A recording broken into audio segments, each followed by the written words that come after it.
नमस्कार। नोटबुक में आप सभी का स्वागत है। आज तो भाई बहुत बड़ी गड़बड़ हो गई है।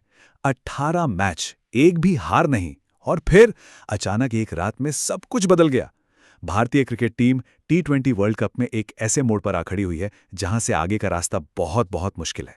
ये सिर्फ एक हार नहीं है, ये एक ऐसी चुनौती है जो टीम के पूरे अभियान को ही खतरे में डाल सकती है। तो आइए आज समझते हैं कि टीम इंडिया इस मुश्किल से बाहर कैसे निकल सकती है।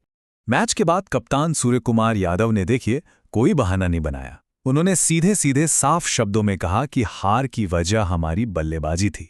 खास तौर पर पावर प्ले में जिस तरह से विकेट गिरे उसने हमारी कमर ही तोड़ दी। ये सिर्फ एक बयान नहीं है, ये टीम की उस कमजोरी को मानना है जो अब भारत के लिए सबसे बड़ा सिरदर्द बन चुकी है। जरा इस नंबर को देखिए, -3.800। ये कोई मामूली आंकड़ा नहीं है, ये वो गणित का जाल है जिसमें टीम इंडिया बुरी तरह फंस गई है। यह है भारत का नेट रन रेट, और यकीन मानिए यही वो एक नंबर है जो अब यह तय करेगा कि भारत का वर्ल्ड कप का सफर आगे बढ़ेगा या यहीं खत्म हो जाएगा। और ये सब हुआ दक्षिण अफ्रीका के खिलाफ उस एक करारी हार की वजह से। यह सिर्फ 2 पॉइंट्स का नुकसान नहीं था, ये उस अजय रथ का रुक जाना था जो पिछले 18 मैचों से चला आ रहा था। इस एक हार ने न सिर्फ पॉइंट्स टेबल का पूरा गणित बिगाड़ दिया है, बल्कि टीम के आत्मविश्वास को भी गहरी चोट पहुंचाई है। तो चलिए अब जरा इस एनआरआर की पहेली को और करीब से समझते हैं, देखते हैं कि कैसे इस एक हार ने भारत के सामने इतना बड़ा पहाड़ खड़ा कर दिया है। तो आखिर ये नेट रन रेट यानी एनएनआर है क्या भला? देखिए, आसान भाषा में समझें तो ये टीम के प्रदर्शन का एक रिपोर्ट कार्ड है। मतलब आपने कितनी तेजी से रन बनाए और सामने वाली टीम को कितनी कंजूसी से रन बनाने दिए, बस इसी का हिसाब किताब एनएनआर है।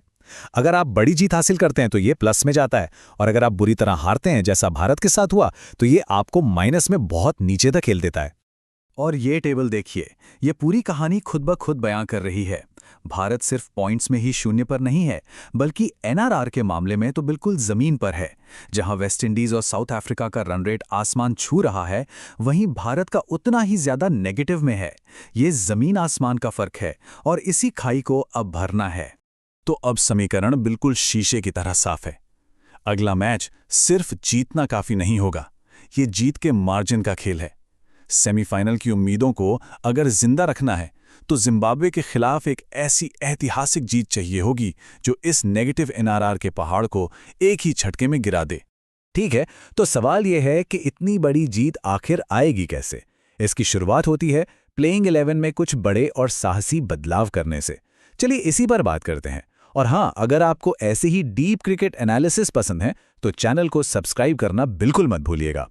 किसी भी बड़ी जीत की नींव रखी जाती है टॉप ऑर्डर से, और भारत के लिए सबसे बड़ा सवाल यही है, क्या टीम अपनी लड़खड़ाती ओपनिंग जोड़ी के साथ ही उतरेगी?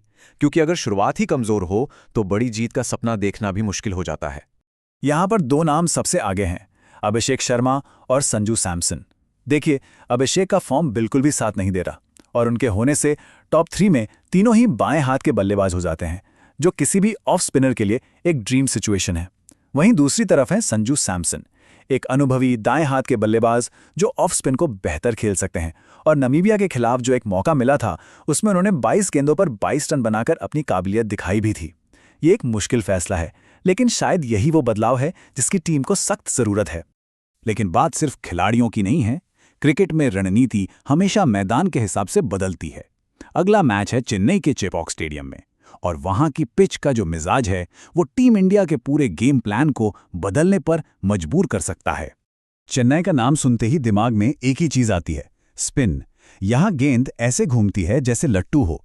बल्लेबाजों के लिए यहां रन बनाना बहुत बड़ी चुनौती होती है, और यही वो फैक्टर है जो भारत को अपनी गेंदबाजी की रणनीति पर फिर से सोचने को कह रहा है। तो चेन्नई की इस चुनौती का जवाब क्या है? जवाब है एक 3 आयामी स्पिन अटैक। इसका सीधा सा मतलब है कि एक पेसर को बाहर बिठाकर 3 स्पेशलिस्ट स्पिनरों के साथ मैदान पर उतरा जाए। अक्षर पटेल की वापसी लगभग तय मानी जा रही है, और उनके साथ कुलदीप यादव और वरुण चक्रवर्ती की तिकड़ी। सोचिए, ये तिकड़ी जिम्बाब्वे के बल्लेबाजों के लिए एक ऐसा चक्रव्यूह बना सकती है जिससे निकलना लगभग नामुमकिन हो। और ये सब हमें इस कहानी के आखिरी हिस्से पर लाता है, जहां ये सारे आंकड़े, सारी रणनीतियां और सारे बदलाव एक ही जगह आकर मिलते हैं, चेन्नई की असली परीक्षा में। तो अब लक्ष्य बिल्कुल साफ है, इसमें कोई अगर मगर नहीं है। ये सिर्फ एक और मैच नहीं बल्कि एक गणित का सवाल है जिसका जवाब मैदान पर देना होगा। टीम को एक साफ टारगेट के साथ उतरना है, या तो 100 से ज्यादा रनों से जीतो, या फिर अगर चेस कर रहे हो तो 12-13 ओवर के अंदर मैच खत्म करो।